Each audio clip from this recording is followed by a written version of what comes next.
In the 1600s, I believe this was a professor of the Catholic Church, had written a paper about the great error in the Quran, the great historical error in the Quran. And that refers to, the Pharaoh and Moses. Well, Pharaoh in the Quran tells one of his ministers, whose name is Haman, okay, he tells him to build him a tower so he may reach the God of Moses and, to discuss with him. Now, this occurs about 4 or 5 times in the Quran. Haman is mentioned a total of 6 times in the Quran. When Christian and Jewish scholarship came into contact with this passage, the criticism was, first of all, there's no Haman mentioned in the Bible in association with the Pharaoh. Second of all, he has been mentioned in the book of Esther under the king Xerxes in the story of the Tower of Babylon. The Tower of Babel, the famous story. And this is 1,000 years after Moses. So it's a completely different historical era where Haman, and that man Haman has been mentioned as building a tower. So the obvious alleged error was that Muhammad, ma'adallah, may have confused these stories that he was kind of getting from the Christians and Jews and kind of mixed them together and presented this. Maurice Bucquois, it's about 70 years ago that he engaged in this study. He said, well, Jewish history contradicts what the Quran is saying about Haman and this tower building. Let's look at Egyptology. Let's look at Egyptian history. Because the French and the Germans at the late part of the 1800s had already started translating or getting into Egyptian hieroglyphics and reformulating the language to try to translate some of the ancient Egyptian texts. Egyptology was a big deal in the early 1900s even. So he travels to speak to some of these Egyptologists, says to them the Quran has this name, Haman, as a minister working for the historical Pharaoh at the time of Moses, that specific Pharaoh. The Egyptologists tell him, and this is actually articulated in his book, The Bible, Quran, and Science, that there's no way this man could have known that name, and it's not even going to be there because that language, the Egyptian hieroglyphic language, was already dead for a couple of thousand years. Nobody knew that language. After translation, he goes to Austria and finds out there's actually a list of people that worked in the court of Pharaoh. They find Haman as the chief architect. That's actually found in Egyptology, a name mentioned in the Quran. One of the individuals referred to in the context of Pharaoh is Haman. He is mentioned in 6 different places in the Quran, in which we are informed that he was one of Pharaoh's closest allies. Surprisingly, the name Haman is never mentioned in those sections of the Old Testament pertaining to the life of Prophet Moses. This information in the Quran was backed up by archaeological discoveries made centuries later.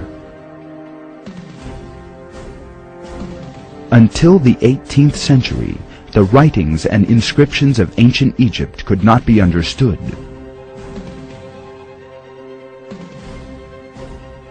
The ancient Egyptian writing system consisted of hieroglyphs, or stylized pictures rather than words, and was forgotten centuries ago.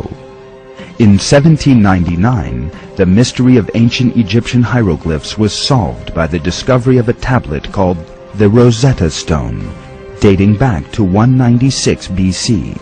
Through the decoding of hieroglyph, an important piece of knowledge was revealed.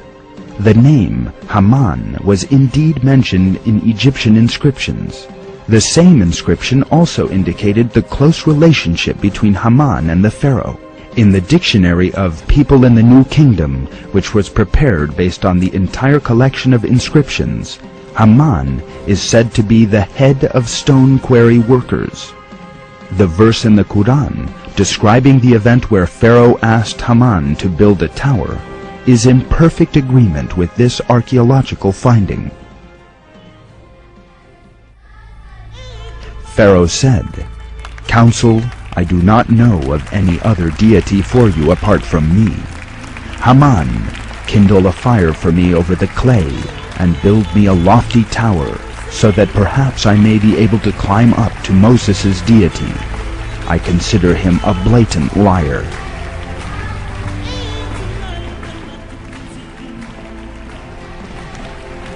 The discovery of the name Haman on ancient Egyptian inscriptions once again revealed that the Quran was sent down from the sight of God. In a miraculous way, the Quran conveys to us historical information that could not have been possessed or understood at the time of the Prophet.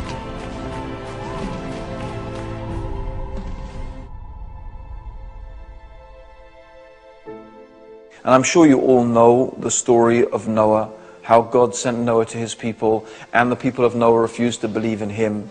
And because of that, God sent upon them a flood. And now before that flood, God told Noah to build an ark.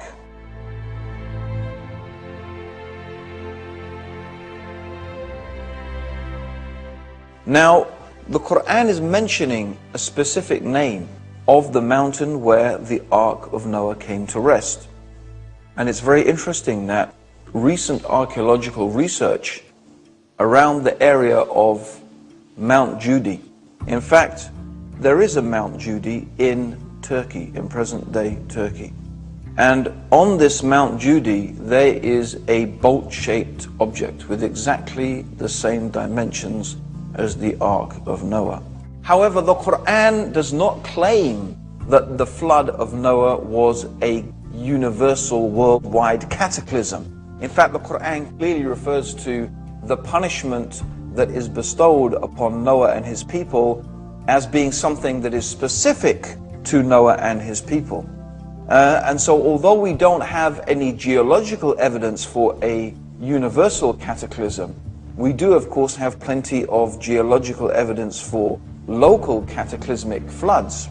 So this is very interesting that the Quran first of all accurately points out that the ark came to rest on Mount Judy, and it seems that there is a very, very high probability that the bolt-shaped object, and surveys have been done of it, is the remnants of a massive bolt.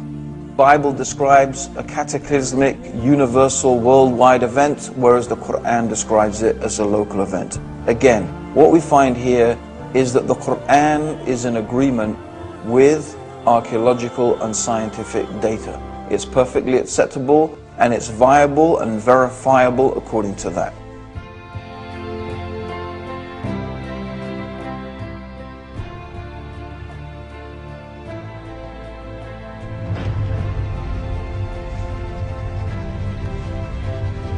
At the beginning of the 1990s, a most important archaeological discovery was made. That discovery was of an ancient Arab city. What rendered this archaeological find particularly interesting was the fact that this city was where the Ad, mentioned in the Quran, lived. It was Nicholas Clapp, a noted documentary filmmaker and a lecturer on archaeology, who found this city mentioned in the Quran. Being an Arabophile and a winning documentary filmmaker, Clapp had come across a very interesting book during his research on Arabian history. The book referred to Ubar, a very ancient city, and to tracks belonging to it. In order to aid his work to find these tracks, Clapp requested assistance from NASA to provide the satellite images of the area. From this, he went on to study the ancient manuscripts and maps in the Huntington Library in California. Here he quickly found a map drawn by the Greek-Egyptian geographer Ptolemy in 200, which showed the location of an old city found in the region and the paths which actually led up to this city.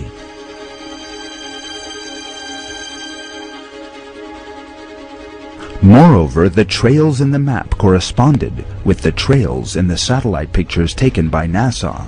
The final destination of these trails was a broad site understood to have once been a city. Finally, the location of this legendary city was discovered. After a short while, excavations began, and remains of an old city were brought to light. It was these remains that constituted the real proof that this ancient city was the city of the people of Ad, referred to in the Quran.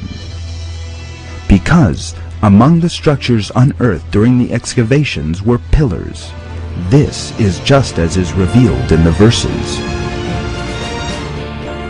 Don't you see what your Lord did with Ad Iram of the columns, whose like was not created in any land?